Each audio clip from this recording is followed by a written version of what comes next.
Rising Pakistan में साथियों आज हमने बात करनी है एक ऐसी बीमारी के हवाले से कि कुछ अरसे पहले तक वो बीमारी जो है वो पैकअप का दूसरा नाम होता था कि अब बस बोरिया बिस्तरा बांधो और आपकी अगली फ्लाइट तैयार है। इसका नाम कैंसर, कैंसर, मौत, एक ही चीज के दो नाम कंसिडर किए जाते थे। लेकिन वक्त के साथ साथ हमने देखा कि कैंसर का सर्वाइवल रेट बहुत बढ़ गया। अभी हाल ही में एक नए अंदाज में भी कैंसर का इलाज सामने आया है, जिसके बाद अब सर्वाइवल रेट और भी ज्यादा होने के चांसेस हैं, जो रिसर्च ने साबित किया है। डॉक्टर मोहम्मद मुनीब खान हमारे साथ मौजूद हैं, जो कि एक ऑन्कोलॉजिस्ट है। ऑन्कोलॉजिस्ट वो होता है जो कि माहिर अमराज होता है, खास तौर पे कैंसर का, सरतान जिसे आप कहते हैं, ठीक है ना जी। तो सरतान के माहिर डॉक्टर मुनीब हमारे साथ मौजूद हैं और इसी नई खुशाइंद खबर को आज हम अनफोल्ड करने जा रहे हैं राइजिंग पाकिस्तान में। डॉक्टर साहब गुड मॉर्निंग, अस्सलाम वालेकुम। वालेकुम अस्सलाम व रहमतुल्लाह। बड़ी जबरदस्त खबर है जी कैंसर के पेशेंट्स के लिए। इसकी हमें कुछ तफसील बताएं कि ये क्या है, इस तरीका इलाज क्या है? जैसा आपने कहा तो उसी के cancer used to be a death sentence. लोग पहले बहुत खाइफ थे इससे, लेकिन अब इसका इलाज बहुत बेहतर हो गया है और कई किस्म के कैंसर ऐसे हैं जिन्हें 10-10 साल से ज़्यादा अरसे तक कंट्रोल किया जा रहा है और अगर इब्तदाई स्टेजेस में पकड़ लें तो मुकम्मल तौर पे उसे निजात भी हासिल की जा सकती है। पिछले साल जनवरी में एक ट्रायल पब्लिश हुआ और वो बड़ा अछूता और अनोखा किस्म का ट्रायल था कि उसमें कैंसर की ख़ास किस्म के कुछ मरीज़ों को नई दवाई दी गई, लेकिन ये दवा ऐसी थी जो कैंसर के ऊपर बराह रास्त हमला नहीं करती थी, बल्कि आपके जिस्म के दिफाई निज़ाम को कैंसर को मारने का तरीका सिखाती थी। अच्छा, ओके।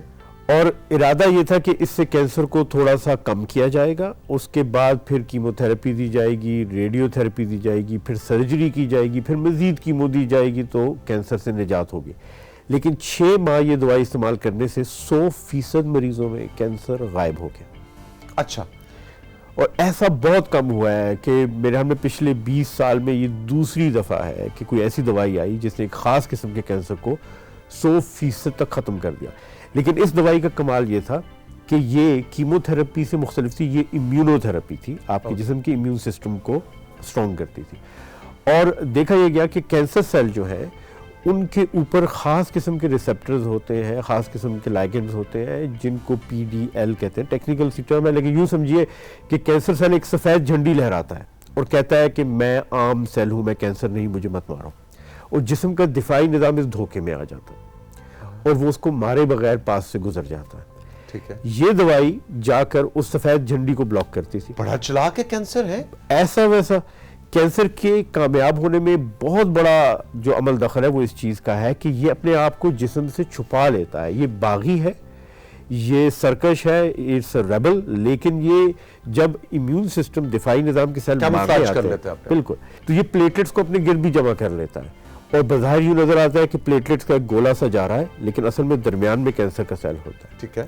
और अब इन तमाम चीज़ों को जो कैंसर के मुख्तलिफ किस्म के राज हैं अब अफशा किया जा रहा है और ऐसी दवाइयाँ बनाई जा रही हैं जो जिस्म के दिफाई निज़ाम को बताती हैं कि इन चीज़ों के ख़िलाफ़ किस तरह वो जाके कैंसर का मुकाबला करें। अच्छा, आपने अभी एक लफ्ज़ इस्तेमाल किया, ख़ास किस्म का कैंसर, तो इसका मतलब है कि ये कुछ कैंसर्स पे इफेक्टिव है और कुछ पे नहीं है? बिल्कुल, हर कैंसर में ये इफेक्टिव नहीं है, लेकिन ये उन कैंसर में जिनमें खास तौर पे वो PDL1 की झंडी लहराई जा रही है। और एक तो क्या इसको हम ये कह सकते हैं मसलन लिवर का कैंसर या हड्डियों का कैंसर, मतलब इस तरह से भी इसकी डिस्क्राइब इसको हम कर सकते हैं? जी, ये जो दवाई इस्तेमाल की गई ये रेक्टल कैंसर, बाउल कैंसर में थी, बड़ी आंत के निचले हिस्से के कैंसर में थी और इसमें एक खास म्यूटेशन थी जिसकी वजह से इसको जब ये दवाई दी गई तो ये सारे का सारा कैंसर ख़त्म हो गया। अब ऐसा वक्त आ गया है कि हम हर इंसान के कैंसर को इनफरादी तौर पे पर्सनलाइज करके देखते हैं और उसके मुताबिक दवाई दे रहे हैं। लेकिन आपने लिवर कैंसर की बात की और हड्डियों के कैंसर की, तो उनमें भी इम्यून थेरेपी अब ज़्यादा आती जा रही है। हर गुजरते दिन के साथ हमें यह एहसास हो रहा है कि कैंसर का इलाज हमारे जिस्म के अंदर मौजूद है। अच्छा, ओके। हमारे जिस्म के अंदर एक दिफाई निज़ाम है जिसके पास खास सेल हैं जिन्हें natural killer cell NK cell कहते हैं, जिनका काम ही कैंसर को मारना है। अच्छा, वो अंदर ही मौजूद है, अंदर मौजूद, सिर्फ उसको हमें एक्टिवेट करना है। बिल्कुल। और आपको एक और बात बताऊं दोस्ती, लेकिन आप घबराइएगा नहीं और मैं नाज़रीन से भी दरख्वास्त करूंगा कि वो परेशान ना हो। मेरे और आपके जिस्म में, हर इंसान के जिस्म में रोज़ाना 800 से 1000 कैंसर पैदा होते हैं। ओके। और हमारा जिस्म उन सब को मार देता है। ओके और हमारे जिस्म की इस्तिताअत 2500 कैंसर सेल फी दिन मारने के बराबर है। ओके हम इस इस्तिताअत को बढ़ा सकते हैं, बेहतर कर सकते हैं, और इसमें हमारी खुराक और तर्ज ज़िंदगी, लाइफस्टाइल एंड डाइट का बहुत बड़ा असर है।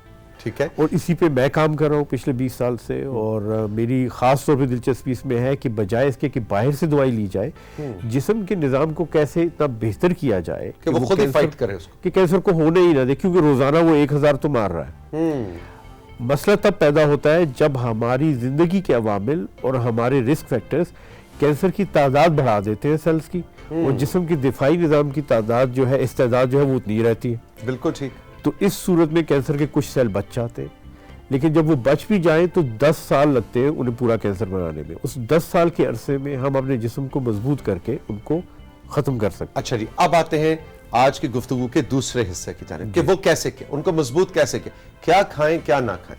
बहुत अच्छी बात आपने की। सबसे पहली बात तो ये है कि अच्छा खाएं, साफ खाएं और कम खाएं। कम खाएं? कम खाएं। नहीं डॉक्टर साहब, आपके साथ दोस्ती नहीं हो सकती। सॉरी, मैं बिल्कुल आपसे मिलकर खुशी नहीं हुई। डॉक्टर साहब ये ना करो, ये बड़ी काश कि मैं भी ये कह सकता, मुझे आपसे मिलकर हमेशा खुशी होती है दोस्तों। लेकिन इसका भी एक हल है। देखिए, हर मसले का एक हल है। या तो आप अच्छा खाएं, साफ खाएं, कम खाएं, या आप अच्छा खाएं, साफ खाएं, ज्यादा खाएं, लेकिन वक्फे से खाएं, जिस तरह हम रमजान में करते हैं। ओके। सेहरी में बहुत खाया, ठीक है, पूरा दिन ना खाया, और फिर इफ्तार में खा लिया।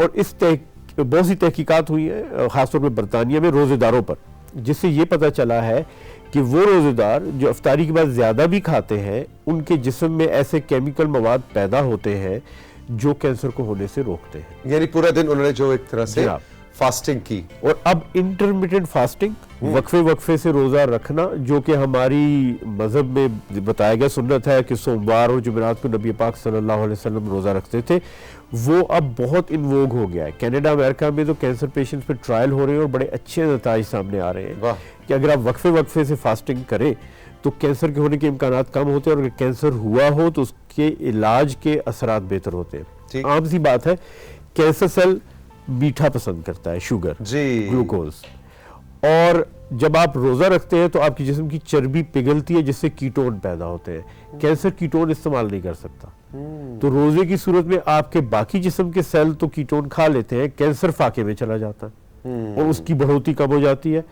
और उसके ऊपर अगर आप कोई दवाइयां इस्तेमाल करें उनके असरात भी बेहतर होते हैं। लेकिन रोजाना रोजा नहीं रखना। अच्छा, क्योंकि वो फास्टिंग नहीं, स्टारवेशन है। ओके, वो रोजा नहीं है, वो आपका बिल्कुल डिप्रिवेशन ऑफ फूड है। और इस बारे में मेरे ख्याल में हदीस भी है कि जिसने रोज रोजा रखा उसने ऐसा जैसे रोजा रखा ही नहीं।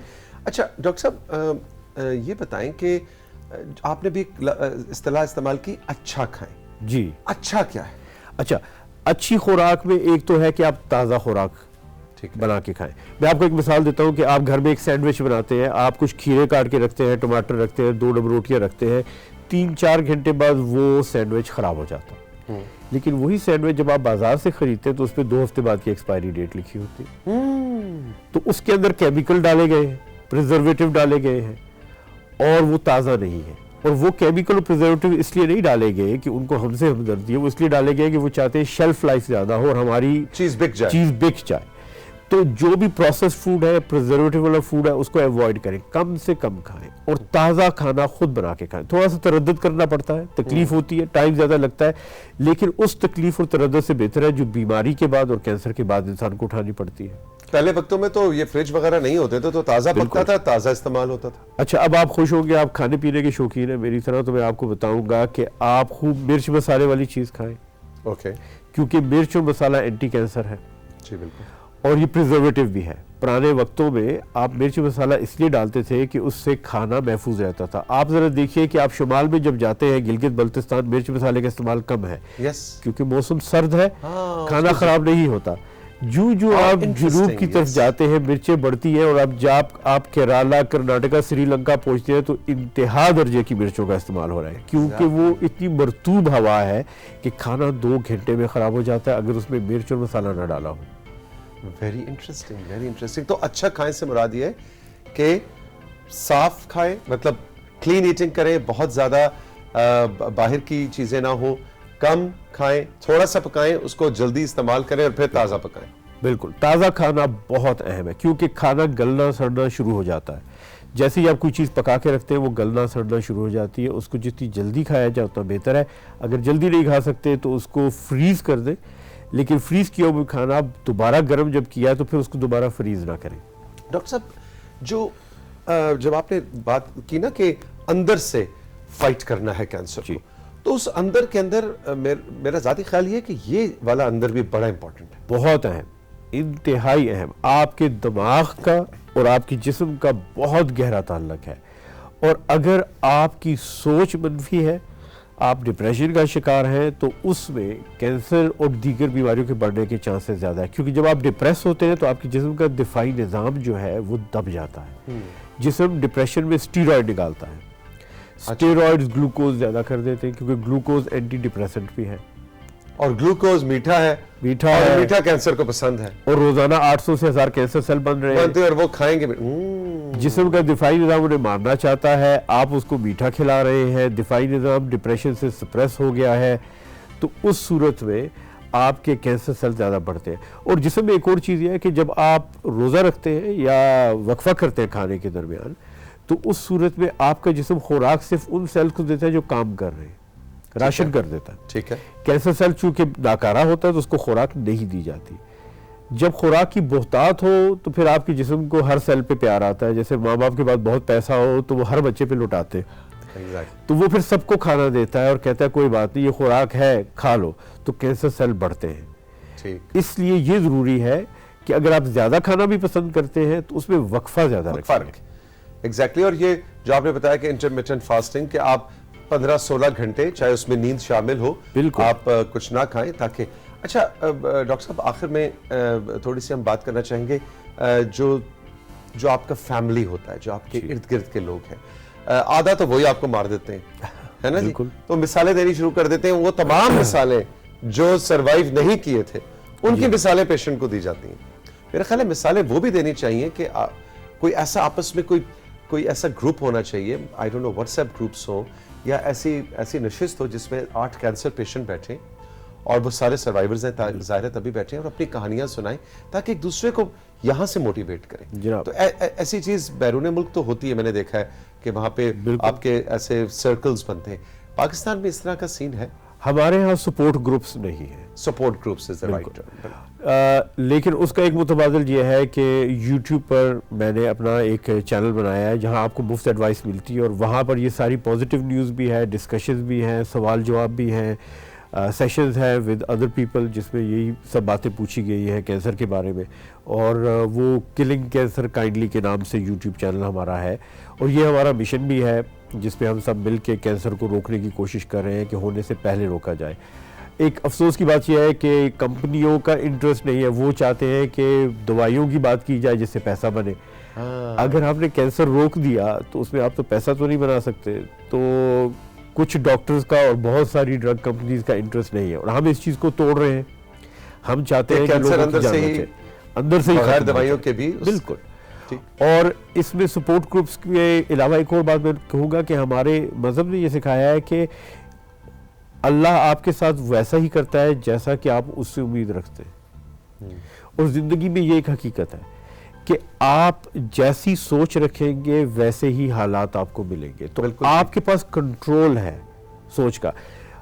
अभी मैंने एक वीडियो रिकॉर्ड किया, वो आने वाला है डिप्रेशन के बारे में, और मैं आपको ये बताऊंगा एक बड़ी क्विक फिक्स। मैंने देखा बड़ी अच्छी क्विक फिक्स बताते हैं, और मॉर्निंग शो में टाइम भी कम होता है, कि अगर आप डिप्रेस हो रहे हैं तो आप ऊपर देखें, आपका डिप्रेशन खत्म हो जाएगा।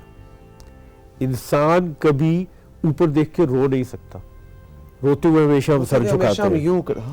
और जब आपने किसी को, बच्चे को तसल्ली देनी हो या किसी रोते हुए का रोना बंद करना हो, तो आप उसका चेहरा ऊपर करते हैं, आप कभी सर नीचे करके तसल्ली देते।